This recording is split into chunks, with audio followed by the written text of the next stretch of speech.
supongo que ya habré picado la curiosidad de algunos que tienen que ver las foquitas de la Antártida con encarcelar a criminales. A continuación vamos a verlo. Normalmente en la investigación científica surgen muchas preguntas. ¿Para qué queremos investigar? Es una de ellas. Hay muchas posibles respuestas a esta pregunta. Puede ser para descubrir e investigar nuevos hechos, ampliar nuestro conocimiento, pero también nos interesa mucho por su utilidad.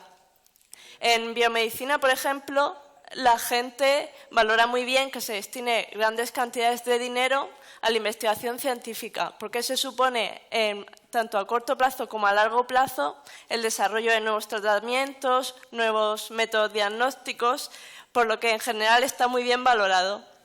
Sin embargo, cuando nos movemos en materia de ciencia básica, más o menos, sí, ciencia básica, es cuando surgen grandes críticas, porque la gente de a pie, mucha, no suele ver un beneficio inmediato para la humanidad.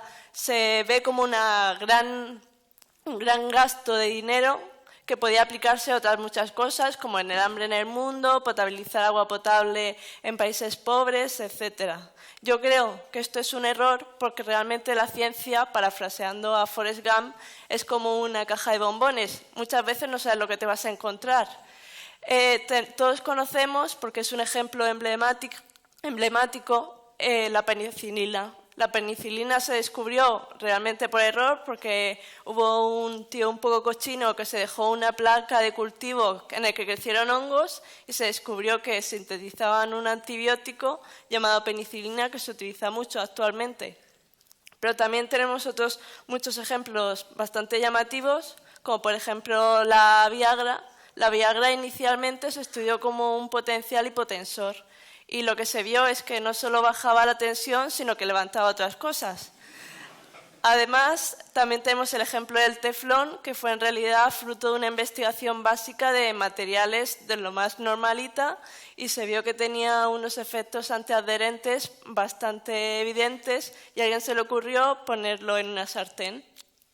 Y por último, también tenemos el caso del microondas, que por cierto también tiene su papel ahí el chocolate, porque un investigador que estaba investigando el magnetrón comprobó que la chocolatina que llevaba en el bolsillo se iba derritiendo.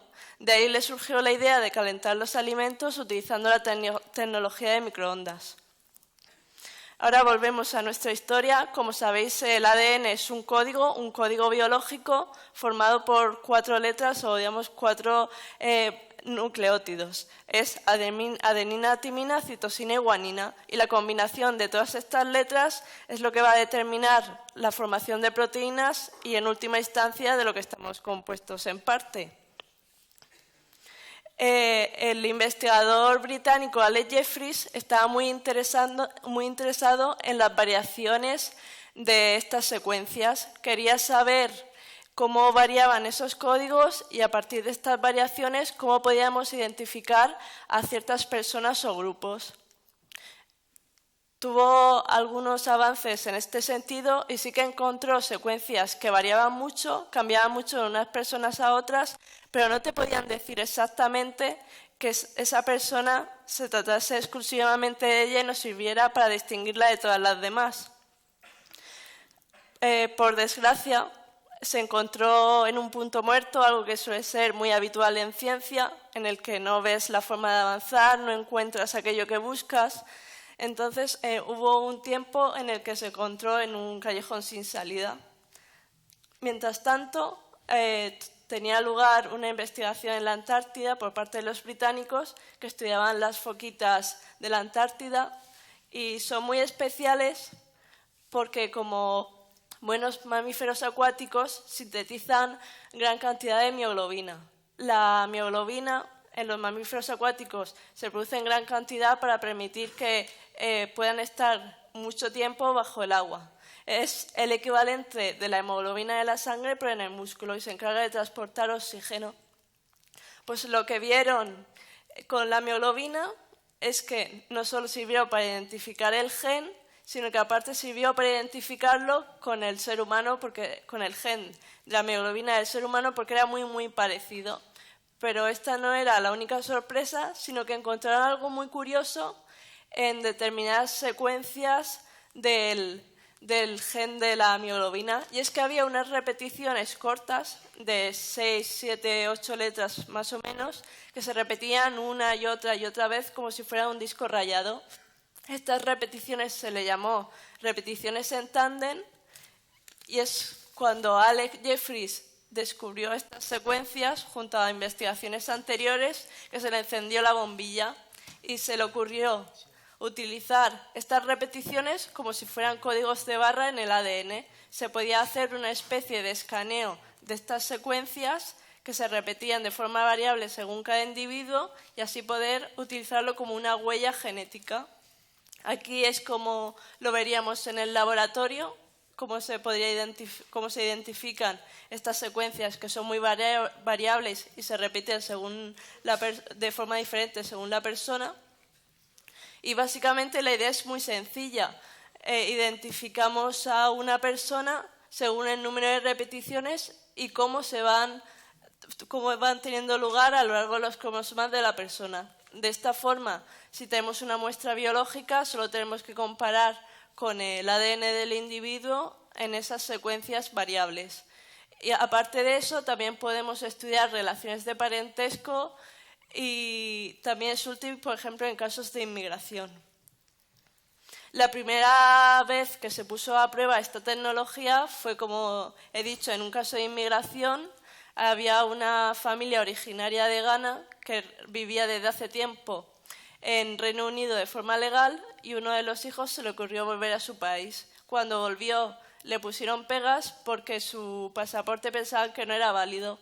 Estuvo mucho tiempo ahí de trámites para ver si le dejaban volver a su país, a Reino Unido, pero no había manera. Entonces utilizaron esta prueba para identificar que realmente había una relación con su familia real, porque hasta ese momento no había forma de demostrar fehacientemente que eras familiar de alguien.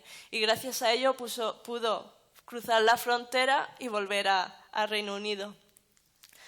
Poco tiempo después, a los 2 años, se puso por primera vez a prueba esta tecnología en un juicio en el que hubo un asesinato y violación múltiple.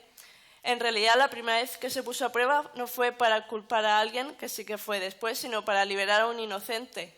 Por alguna extraña razón, se autoinculpó a alguien que realmente no había participado en el crimen, porque su muestra, su ADN y su muestra biológica no coincidían en el número de repeticiones.